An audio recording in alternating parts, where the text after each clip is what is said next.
In his experiment, Ginder and Lederberg select the two different strains of bacteria. First is the 22A strains, that is auxotrophic for tryptophan, means these bacterial strains not able to synthesize tryptophan for their growth.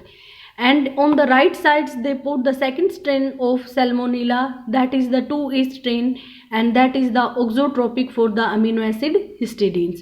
Auxotropic means the bacteria is not able to synthesize one organic component that is essential for its growth. मतलब जो ये वाली strain होती है ये tryptophan को नहीं synthesise कर सकती, बट ट्रिप्टोफान जो होता है वो नेसेसरी यानी कि एक इम्पोर्टेंट कंपोनेंट होता है उसकी ग्रोथ के लिए. और 2A strain that is auxotrophs for the histidines. Another type of strain is known as the prototropes. First is auxotropes, second is prototropes.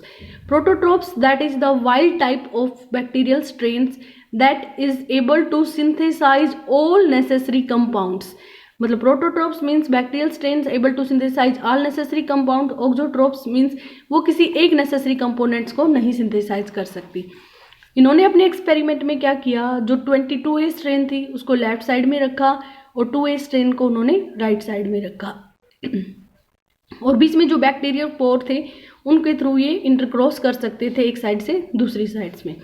इन्होंने देखा कि जो हमारी 22A स्ट्रेन है वो क्या है, प्रोफेज, यानी कि वो लाइसोजेनिक लाइफ साइकिल्स के थ्रू आगे अपना रिप्रोडक्शन वगैरह कुछ करती है. और इन्होंने ये देखा कि कुछ टाइम के बाद जो उनकी फाइनल ऑब्जर्वेशन थी, इन्होंने ये बताया कि जो 22A स्ट्रेन थी वो सैल्मोनेला की हमने लेफ्ट साइड रखी थी और 2A स्ट्रेन को हमने राइट साइड में रखा था.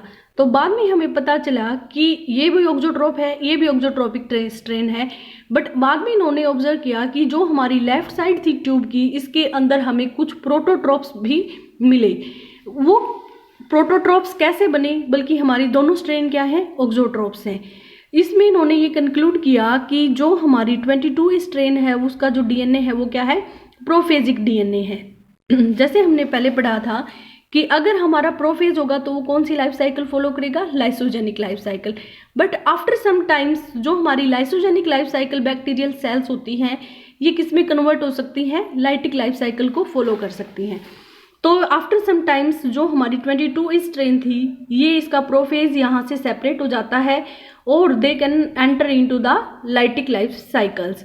और लाइटिक लाइफ साइकिल से ये अपनी मल्टीपल कॉपीज बनाती है और ये बैक्टीरियोफाज फिर पास आउट हो जाते हैं फिल्टर पेपर के through into the right side of YouTube and infect the 2A strains. और 2A स्ट्रेन को ये इन्फेक्ट करते हैं.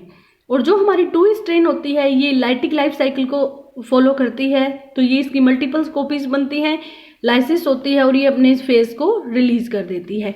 जब ये यहाँ से ये बैक्टीरियोफाज ट्रांसमिट होकर यहाँ पे जाते हैं तो ये इस स्ट्रेन को इन्फेक्ट कर देते हैं. और इनके पास कौन सा, ये किसके ऑक्सोट्रोपिक होती है, ट्रिप्टोफान के. ट्रिप्टोफान जीन जो होता है इनके अंदर प्रेजेंट होता है.